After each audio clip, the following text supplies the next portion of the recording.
Hello and welcome to MDM online study YouTube channel. MDM higher education college Raisinghnagar की तरफ से आप सबका एक नई क्लास में फिर से वेलकम है। आज की ये जो क्लास होगी वो क्लास BSc सेकेंड ईयर के स्टूडेंट्स के लिए होगी, बॉटनी के लिए। और बॉटनी के स्टूडेंट्स के लिए जैसा कि आप सबको पता है कि हम मेरिस्टेम पढ़ रहे थे। मेरिस्टेम में हमने इससे पहले वाली क्लास में जो स्टेम है, स्टेम का जो एपेक्स है जिसको हम शूट एपेक्स बोलते हैं, उस शूट एपेक्स से रिलेटेड थ्योरीज जो हैं वो डिस्कस की थी। आज का हमारा टॉपिक जो है वो होगा रूट एपेक्स की जो थ्योरीज हैं, रूट एपेक्स का जो ऑर्गेनाइजेशन है उससे रिलेटेड जो थ्योरीज हैं वो पढ़ेंगे। मेरिस्टेम जो टिश्यू है उसके बारे में जो है डिस्कस कर रहे हैं हम। 3-4 क्लासेस जो है वो हम पहले लगा चुके हैं, ये उसके आगे का कंटिन्यूएशन पार्ट है, ठीक है। तो जो रूट एपेक्स है उससे रिलेटेड पहली थ्योरी जो है उसकी बात करने से पहले हम जो है थोड़ा सा रूट के बारे में पढ़ लेते हैं कि रूट में कौन कौन से एरियाज़ होते हैं। देखिए, रूट में जो आपको समझने वाली बात है वो ये है कि रूट में कुछ एरियाज़ होते हैं, उनके अलग अलग नाम होते हैं। जैसे अगर आप बात करेंगे तो ये वाला जो नीचे का एरिया होता है, इस एरिया को बोलते हैं रूट कैप। इसको क्या बोलते हैं?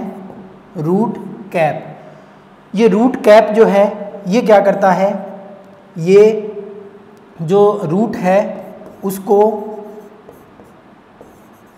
क्षति से बचाता है, क्षति से बचाता है। मतलब ये प्रोटेक्टिव एरिया है। प्रोटेक्टिव एरिया होने का मतलब ये हुआ कि ये जो एरिया है ये जब रूट अंदर की तरफ, क्योंकि रूट जो है वो क्या होती है, रूट नेगेटिव जियोट्रॉपिक होती है, sorry negative phototropic, negative phototropic और पॉजिटिव जियोट्रॉपिक होती है, पॉजिटिव जियोट्रॉपिक होती है। तो ये इसका मतलब हुआ कि अगर ये ज़मीन का हिस्सा है और अगर यहाँ पे शूट है कोई पौधे का, तो उस पौधे की जो रूट होगी वो एक तो जो गुरुत्वाकर्षण बल है उसकी तरफ गति करेगी। इसका मतलब ये हुआ कि पॉजिटिव जियोट्रॉपिक का मतलब है गुरुत्वाकर्षण बल जिस तरफ लग रहा है ना उसकी तरफ गति करेगी। और दूसरी बात नेगेटिव फोटोट्रॉपिक, मतलब जहाँ सूर्य होगा उससे दूर भागेगी, ये जो सूर्य होगा उससे दूर भागेगी, ठीक है। तो ये क्या है, रूट जो है वो नेगेटिव फोटोट्रॉपिक और पॉजिटिव जियोट्रॉपिक होती है। और ये बातें जो हैं शूट के ऊपर बिल्कुल उल्टा लागू होती हैं। मतलब शूट जो है वो नेगेटिव जियोट्रॉपिक और पॉजिटिव फोटोट्रॉपिक होता है, ये बात आप भली भांति जानते हैं, ठीक है। उसके बाद अगर आप बात करोगे जो रूट के एरियाज़ की बात कर रहे थे जैसे, तो ये जो रूट कैप है वो क्षति जो पहुंचती है जब रूट ज़मीन के अंदर धंसती है तो उसको कोई भी डैमेज ना हो तो उससे बचाने का जो काम जो है वो ये रूट करती है। उसके बाद जो है रूट में कुछ एरियाज़ होते हैं जैसे मेरिस्टेमेटिक जोन। मेरिस्टेमेटिक जोन में जो सेल्स होती हैं वो लगातार डिवाइड करती हैं। उसके ऊपर वाला भाग जो होता है वो इलोंगेशन जोन होता है। और ये जो भाग होता है यहाँ क्या होता है, रूट हेयर्स प्रेजेंट होते हैं। और ये रूट हेयर्स जहाँ प्रेजेंट होंगे वो एरिया जो है वो मैचुरेशन जोन कहलाता है, ठीक है, मैचुरेशन जोन। अब ये जो सारे एरियाज होते हैं जैसे मैचुरेशन जोन, उसके बाद यहाँ इलोंगेशन जोन होता है, इलोंगेशन जोन, उसके नीचे की तरफ ये वाला भाग जो है इसको बोलते हैं मेरिस्टेमेटिक जोन, मेरिस्टेमेटिक जोन। तो विभाजन इस एरिया में होते हैं। यहाँ ये जो एरिया है ये जो जड़ है उसकी लंबाई बढ़ाता है, जड़ की लंबाई बढ़ाएगा, ठीक है। और ये मैचुरेशन जोन जो है ये क्या करेगा, इसमें रूट हेयर्स होंगे जो क्या करेंगे, पानी का अवशोषण करवाएंगे, पानी का अवशोषण करवाएंगे, ठीक है। तो ये कुछ बेसिक जो रूट के बारे में था वो था। अब हम बात करेंगे इससे रिलेटेड पहली थ्योरी की। जो पहली थ्योरी है इस रूट एपेक्स से रिलेटेड, उस थ्योरी का नाम है, जैसे नागेली ने जो थ्योरी दी थी शूट एपेक्स के लिए वो थी एपिकल सेल थ्योरी। और यही थ्योरी जो है नागेली ने यहाँ भी अप्लाई करने की कोशिश की। तो सबसे पहली थ्योरी क्या होगी? Apical cell theory. Apical cell theory, Hindi में इसको बोलेंगे शीर्षस्थ कोशिकावाद। शीर्षस्थ कोशिकावाद। चलिए जी, शीर्षस्थ कोशिकावाद में जैसे शूट एपेक्स के लिए नागेली ने बताया था कि ये जो थ्योरी है उस थ्योरी के हिसाब से एक टेट्राहीड्रल सेल जो है वो होती है, ठीक है। एक टेट्राहीड्रल सेल जो होती है वो होती है। ये टेट्राहीड्रल सेल जो है ये स्ट्रक्चरल और फंक्शनल यूनिट होती है किसकी? रूट एपेक्स की। तो ये शीर्षस्थ कोशिका जो होगी एपिकल सेल एक होगी। इस थ्योरी के हिसाब से क्या होगा? एपिकल सेल होगी। ये एपिकल सेल कैसी होगी? टेट्राहीड्रल। हिंदी में इसको बोलते हैं चतुष्कोणीय। क्या बोलते हैं इसको? चतुष्कोणीय, ठीक है। चतुष्कोणीय का मतलब फोर साइडेड। इसको अगर आप बिल्कुल सिंपल भाषा में मैं कहूँ तो इसकी जो है 4 सतहें होती हैं। 4 सतहें होती हैं, ठीक है। अब अगर आप रूट एपेक्स को डायग्राम से समझना चाहें तो डायग्राम जो है हम इसका इस टाइप से ले सकते हैं। जैसे मान लीजिए ये रूट है, ठीक है। इस रूट में ये जो नीचे का एरिया होगा, ये नीचे का एरिया यहाँ एक सेल है, ठीक है। ये टेट्राहीड्रल है। टेट्राहीड्रल का मतलब इसके 4 कोने हैं। 4 कोने आप नाम दे दीजिए इनको। ये 1 नंबर, ये 2 नंबर, ये 3 नंबर और ये 4 नंबर, ठीक है। अब जो 1, 2, 3 हमने शूट एपेक्स के लिए ये थ्योरी पढ़ी थी, तब हमने बताया था कि जो 4 सतहें होती हैं, इन 4 सतहों में से सिर्फ जो एक सतह होगी वो डिवाइड नहीं करेगी, 3 सतह जो है वो डिवाइड करती है। यहाँ क्या होता है कि यहाँ जो है तीन सतहें जो इसके अंदर है। इसके अंदर कहाँ? जड़ के अंदर वाली जो 3 सतहें हैं। जैसे ये अगर है तो 1, 2 और 3। 3 सतहें कौन कौन सी? 1, 2 और 3। ये तीनों सतहें जो हैं ये विभाजित करती हैं लगातार और रूट के जो अंदर के भाग हैं वो बनाती हैं, ठीक है। तो रूट के टिश्यू बनाएगी ये क्या करेगी? रूट के टिश्यू जो है उनका फॉर्मेशन करेगी। अब एक जो सतह बच गई है, एक सतह कौन सी बच गई है? जो सतह सबसे नीचे की तरफ आपको दिख रही है, जो सतह आपको सबसे नीचे की तरफ दिख रही है वो सतह जो 4 नंबर लिखा हुआ है, ये 4 नंबर वाली जो सतह है ये क्या करेगी? ये सतह जो मूल गोप है या जिसको हम क्या कह रहे थे? रूट कैप जो है वो बनाएगी। क्या बनाएगी? रूट कैप बनाएगी। अब एपिकल सेल थ्योरी के हिसाब से ये बातें जो है वो कहेगी। सबसे पहली बात, एपिकल सेल जो है वो एक होती है, स्ट्रक्चरल और फंक्शनल यूनिट होती है किसकी? ये जो आपका रूट एपेक्स होगा उसकी। टेट्राहीड्रल होगी। टेट्राहीड्रल का मतलब ये ऐसे 4 सतहें होंगी इसकी। 3 सतह जो है वो रूट के अंदर रहेंगी। ये मान लीजिए रूट है तो ये रूट के अंदर जो है 3 सतहें रहेंगी और एक सतह जो है वो नीचे की तरफ होगी, जो ज़मीन के अंदर की तरफ होगी और उस ज़मीन को फेस करेगी। उस सतह से क्या बनेगा? मूल गोप या रूट कैप बनेगा। बाकी की 3 सतहें जो है वो क्या बनाएगी? रूट के टिश्यू बनाएगी, ठीक है जी। बता दिया इन्होंने, नागेली जी ने ये बता दिया कि भाई साहब ऐसा ऐसा होता है और ये बन जाएगा। लेकिन जो एक्चुअल जो एंजियोस्पर्म्स में रूट होती है, उस रूट में जो एंजियोस्पर्म में रूट होती है उस रूट में क्या होता है कि एंजियोस्पर्म की रूट में, रूट एपेक्स में ऐसा कुछ भी नहीं होता है। मतलब ऐसी कोई एक सेल नहीं होती है। यहाँ क्या होता है? एक ग्रुप ऑफ सेल होता है। एक ग्रुप ऑफ सेल होता है जो क्या करता है? डिवीज़न करता है और डिवीज़न से जो रूट के टिश्यू जो हैं वो बनते हैं और क्या बनाता है? रूट बनाता है, ठीक है। अब जब सारी बातें ही उल्टी हो गई कि आपने बताया था एक सेल होती है जी, एक सेल तो होती नहीं है, सेल तो बहुत सारी होती हैं, तो एक सेल अगर नहीं है तो आपकी थ्योरी फेल हो गई। तो इस हिसाब से इस थ्योरी का जो है बहुत ही मतलब निम्न महत्व है, मतलब ये महत्वहीन थ्योरी है रूट एपेक्स के लिए, महत्वहीन सिद्धांत है ये, ठीक है। तो पहला सिद्धांत हमने पढ़ा और उसको फेल कर दिया, ठीक है। अब हम बात करेंगे दूसरे सिद्धांत की। फेल क्यों हो गया ये सिद्धांत? क्योंकि एंजियोस्पर्म की रूट एपेक्स में एक ग्रुप ऑफ सेल होता है और ये ग्रुप ऑफ सेल जो है वो सारे काम करता है, मतलब रूट डिवीजन करेगा और रूट के जो सारे टिश्यू है वो बनाएगा। इसलिए ये सिद्धांत जो है, नागेली का जो सिद्धांत है, ये क्या हो गया? फेल हो गया। महत्वहीन थ्योरी जो है इसको कहा जा सकता है। चलिए जी, एक थ्योरी फेल करके अब हम दूसरी थ्योरी के ऊपर चलते हैं। देखिए उस थ्योरी में क्या करते हैं हम। तो दूसरी थ्योरी जो है वो थ्योरी होगी हमारे पास हिस्ट्रोजन लेयर थ्योरी, ठीक है। और हिस्ट्रोजन लेयर थ्योरी जो है वो वैसी की वैसी है जैसी आपने पढ़ी थी। कहाँ पढ़ी थी? हिस्ट्रोजन लेयर थ्योरी। आपने इससे पहले ये वाली थ्योरी कहाँ पढ़ी थी? आपका जो शूट एपेक्स वाला पार्ट था, जो पिछला वीडियो है, अगर आपने उसको नहीं देखा है तो वो वीडियो जरूर देख लेना, क्योंकि ये वाली थ्योरीज उसमें भी हैं, ठीक है। कुछ कुछ सिमिलरिटीज़ हैं। किसने दी थी जी? हैंस्टीन ने दी थी। कब दी थी? ये दी थी इन्होंने 1868 में। 1868 में। कभी सन जो है वो पूछा नहीं जाता है कि कब दी थी, लेकिन फिर भी पढ़ने के हिसाब से जो है हम हर बात डिस्कस करेंगे यहाँ।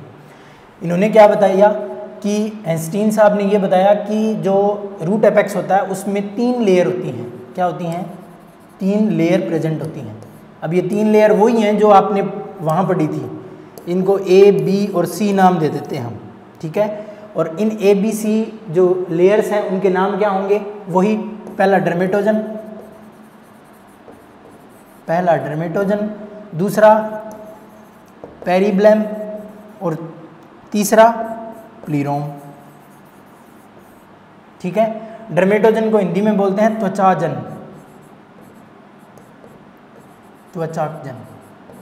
ठीक है। जो ये पेरिब्लम है इसको हिंदी में बोला जाता है वल्कुटजन, वल्कुट, जिसको हम क्या कहते हैं इंग्लिश में? वल्कुटजन। और जो तीसरा है प्लीरोम, इसको बोला जाता है रंबजन। इसको क्या बोला जाता है? रंबजन। अब अगर आप भली भांति हिंदी में जानते हैं कि जो टीएस होता है किसी भी रूट का या स्टेम का, उसमें जो एरियाज होते हैं उनको क्या कहा जाता है, तो आप जो है भली भांति ये बता सकते हैं कि कौन सी लेयर क्या बनाएगी। जैसे ये जो त्वचाजन है, जो डर्मेटोजन है, ये क्या बनाएगी? एंटीक्लाइनल डिवीजन से क्या बनाएगी? डिवीजन से एपिडर्मिस बनाएगी। क्या बनाएगी? एपिडर्मिस बनाएगी, ठीक है। एंटीक्लाइनल डिवीजन से आपको पता है क्या होता है, ये मैं पहले बता चुका हूँ आपको। पेरिब्लम क्या लिखा हुआ है? वल्कुट। वल्कुट को इंग्लिश में क्या कहते हैं? कॉर्टेक्स। कॉर्टेक्स बनाएगी, ठीक है। जन का मतलब जो बनाएगी, जन का मतलब जो क्या बनाएगी। रंबजन का मतलब, रंब किसको कहते हैं? इंग्लिश में स्टील जो है उसको रंब कहा जाता है, ठीक है। और स्टील में कौन कौन से पार्ट आते हैं? पेरिसाइकिल,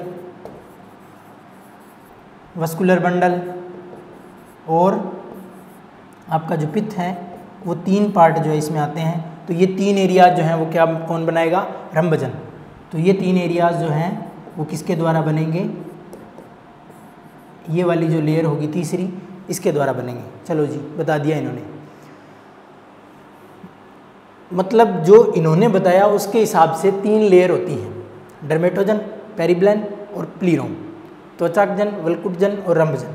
लेकिन फिर भी आइंस्टीन की थ्योरी फेल हो गई, क्योंकि जो एंजियोस्पर्म्स हैं उनमें ऐसी कोई भी व्यवस्था नहीं होती है। एंजियोस्पर्म्स में कोई लेयर नहीं पाई जाती है, नो लेयर, ऐसी कोई लेयर नहीं होती है। तो इस वजह से ये भी थ्योरी क्या हो गई? ये भी थ्योरी आपकी फेल हो गई। क्या हो गई? फेल हो गई। 2 थ्योरी हमने पढ़ी, दोनों थ्योरी फेल कर दी, ठीक है। अब हम बात करेंगे तीसरी थ्योरी की।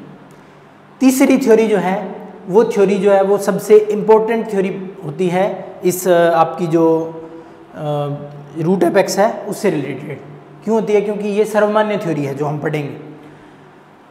ये थ्योरी जो है वो दी थी कॉर्पर और कॉपे ने। इस थ्योरी का नाम ये जो थ्योरी है इसका नाम है कॉर्पर और कैपे, और ये थ्योरी जो है दी थी श्यूइप ने। ठीक है। तीसरी थ्योरी जो है उसका नाम क्या है? कॉर्पर एंड कैपे थ्योरी। दी किसने थी? श्यूइप ने दी थी। किसने दी थी? श्यूइप ने दी थी। ठीक है। कब दी थी? ये दी थी 1917 में, 1917। चलिए जी, अब आपको अगर ये डायग्राम दिखाई दे रहा है तो इस डायग्राम में आप देखिए दो एरिया जो है आपको डिस्टिंक्टली दिखाई दे रहे होंगे यहाँ। दो एरियाज कौन कौन से? एक तो ये वाला एरिया जो बाहर है इस लाइन से दोनों तरफ, और एक ये वाला एरिया जो इस लाइन के अंदर है। ठीक है। ये दो एरियाज़ हैं। इन दो एरियाज़ में अगर आपको नहीं दिखाई दे रहा है तो मैं आपके लिए थोड़ा बना देता हूँ।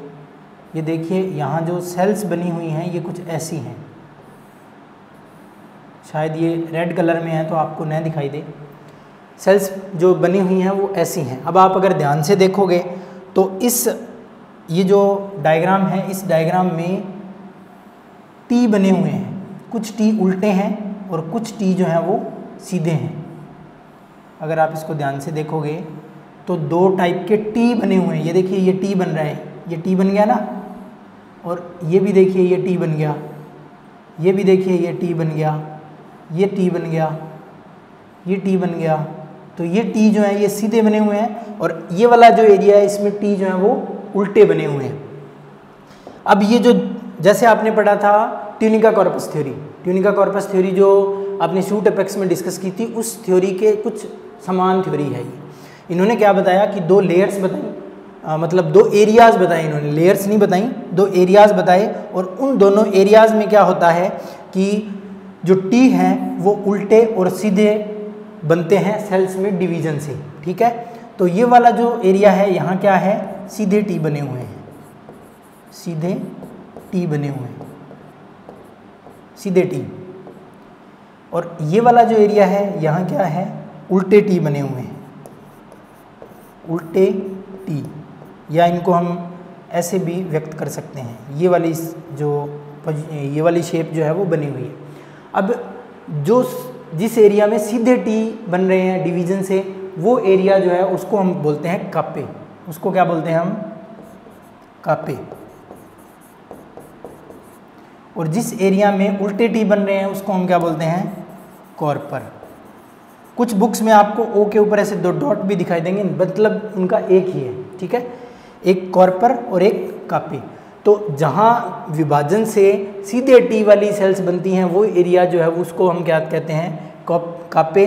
और जो एरिया जिसमें डिवीजन से उल्टे टी आकृति में सेल्स बनती हैं उसको हम बोलते हैं कॉर्पर। ठीक है। ये दो एरियाज इन्होंने बता दिए इन्होंने।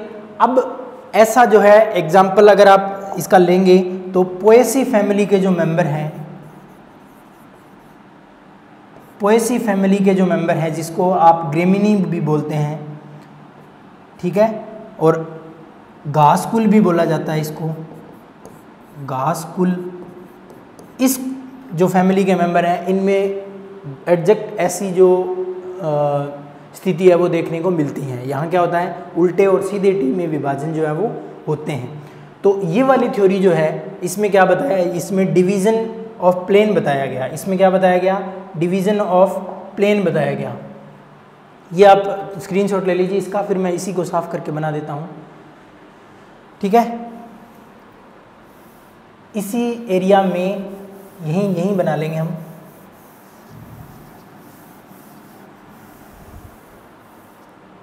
इस एरिया में जो ये जो कॉर्पर-कोप्पे थ्योरी थी,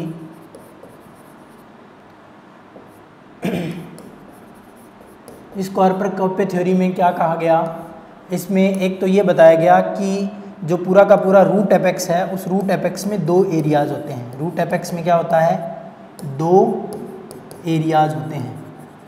उन दोनों एरियाज में क्या होता है, डिवीज़न ऑफ प्लेन जो है उसमें डिफरेंस होता है। इन दोनों एरियाज में क्या होता है, डिवीज़न ऑफ प्लेन जो है उसमें फ़र्क होता है। डिवीज़न ऑफ प्लेन जो है वो डिफरेंट होता है। तो डिवीज़न ऑफ प्लेन डिफरेंट होगा तो एक में क्या बनेगा, एक में तो सीधे टी बनेंगे और एक में क्या बनेंगे, उल्टे टी बनेंगे। एक में क्या बनेंगे, उल्टे टी, ठीक है। और ये जो एग्जैक्ट ऐसी कंडीशन जो है वो कहाँ होती है, पोएसी फैमिली में होती है। तो ये कॉर्पर-कॉप्पे थ्योरी की मेन जो बातें थी वो थी। और ये थ्योरी जो है, ये थ्योरी सर्वमान्य थ्योरी है रूट एपेक्स के लिए। और पेपर में जब भी आपको रूट एपेक्स के बारे में थ्योरीज पूछी जाएंगी तो ये सिद्धांत या ये थ्योरी जो है ये आपको ज़रूर पूछी जाएगी, ठीक है। 100% ऐसा होगा कि आपको ये थ्योरी पूछी जाएगी। इसके बाद इस थ्योरी का खंडन भी जो है वो किया गया। इस थ्योरी का खंडन जो है वो क्लाउज द्वारा इस थ्योरी का खंडन किया गया। उसने बताया कि ऐसा कुछ नहीं होता है। एक दो उसने एग्जाम्पल दिए, लेकिन मोस्ट ऑफ द एंजियोस्पर्म्स में ऐसा मिलता है। पोएसी फैमिली का मैंने आपको एग्जाम्पल दे दिया। इसके बाद वाली जो थ्योरी है वो क्लाउजे के द्वारा दी गई और उसमें एक विशेष प्लांट में एक विशेष स्थिति जो है वो बताई गई। इस थ्योरी को बोलते हैं हम शांत क्षेत्र परिकल्पना। इसको क्या बोलते हैं, शांत क्षेत्र परिकल्पना। कंसेप्ट है ये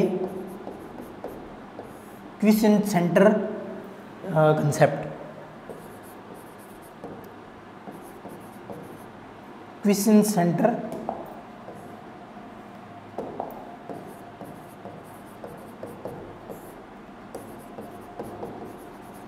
कंसेप्ट, ठीक है। ये परिकल्पना जो है ये दी गई क्लाउजे के द्वारा। किसके द्वारा दी गई, क्लाउजे के द्वारा या क्लाउज के द्वारा, ठीक है। इन्होंने क्या बताया कि जो जियामेज नाम का प्लांट होता है, जो जियामेज होता है, जियामेज जो प्लांट होता है, उस जियामेज में क्या होता है, एक ऐसा एरिया होता है, एक ऐसा एरिया होता है, उस एरिया की जो सेल्स होती हैं वो सेल्स जो हैं डिवाइड नहीं करती हैं या कम करती हैं। अगर आप स्पेसिफिकली देखोगे तो ये एरिया जो है, इस एरिया में आपको कुछ ऐसा दिखाई देगा। ये जो आप डायग्राम देख रहे हैं, इस डायग्राम में देखिए आप, एक एरिया ऐसा है, ये वाला एरिया, ये एरिया ऐसा है जिसको हम क्या बोलेंगे, शांत क्षेत्र बोलेंगे। इसको क्या बोलेंगे, शांत क्षेत्र बोलेंगे। और इस शांत क्षेत्र की जो कोशिकाएं हैं उनमें विभाजन जो है वो या तो कम होते हैं, विभाजन कम होंगे या बिल्कुल नहीं होंगे, या बिल्कुल नहीं होंगे, बिल्कुल नहीं होंगे। तो ये वाला जो कंसेप्ट है, इसके हिसाब से एक शांत एरिया होता है किसकी रूट में, जियामेज की रूट में, ठीक है। जियामेज की रूट में जो रूट होगी उसमें एक शांत क्षेत्र होगा। उस शांत क्षेत्र में विभाजन कम या बिल्कुल नहीं होंगे। क्यों नहीं होंगे, क्योंकि इसमें DNA, RNA, protein, ER, mitochondria, इनका नंबर जो है वो कम होगा। न्यूक्लियस जो है इनका छोटा होता है। न्यूक्लियस क्या होता है, छोटा होता है। तो ये वाली विशेषताएं होंगी, इस कारण से विभाजन कम होंगे। इस क्षेत्र को हम क्या बोलेंगे, शांत क्षेत्र बोलेंगे, ठीक है।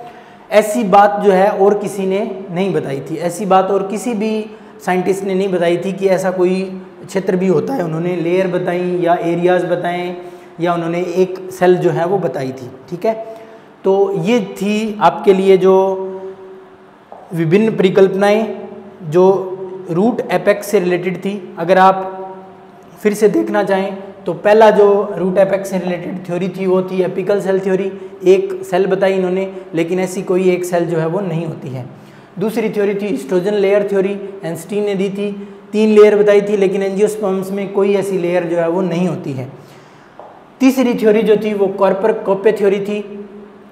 इस कॉर्पर-कॉप्पे थ्योरी के हिसाब से क्या होता है, दो एरियाज होते हैं उनमें डिवीज़न ऑफ प्लेन का डिफरेंस होता है। डिवीज़न ऑफ प्लेन का डिफरेंस होता है, आपने डायग्राम देखा था इसका, अगर आपने नहीं देखा है तो वीडियो को बैक करके दोबारा से देख लीजिएगा कि दो एरियाज होते हैं, उन दो एरियाज़ में प्लेन ऑफ डिफरेंस का जो डिवीज़न ऑफ प्लेन है उसका डिफरेंस होता है, एक में सीधे टी बनते हैं, एक में उल्टे टी बनते हैं। ये सर्वमान्य थ्योरी जो है वो कही गई थी इस पूरे के पूरे जो शूट एपेक्स की थ्योरीज थी उनमें। और लास्ट में हमने जो ये क्विसेंट सेंटर का कंसेप्ट था वो पढ़ा था, क्लाउजे ने दिया था ये। और शांत क्षेत्र में कुछ ऐसा क्षेत्र होता है एक जहाँ की कोशिकाएं जो है वो विभाजन नहीं करती हैं। ये क्लास थी आपके लिए रूट एपेक्स की थ्योरीज़ के लिए। उम्मीद है आपको पसंद आई होगी। अगर आपको ये क्लास पसंद आई है तो आप इसको लाइक करें, अपने फ्रेंड्स के साथ भी शेयर करें। अगर आपका कोई क्वेरी है तो आप जो है नीचे कमेंट बॉक्स में कमेंट करके डायरेक्ट मेरे से पूछ सकते हैं, ठीक है। आप जो है वीडियो देखते रहिए, क्लासेस जो अटेंड करते रहिए, सिलेबस आपका चल रहा है। जब भी कॉलेज में क्लासेस स्टार्ट हो जाएंगी उसके बाद जो है वैसे क्लासेस चलेंगी जैसे पिछले साल चल रही थी, ठीक है। Thank you very much class देखने के लिए।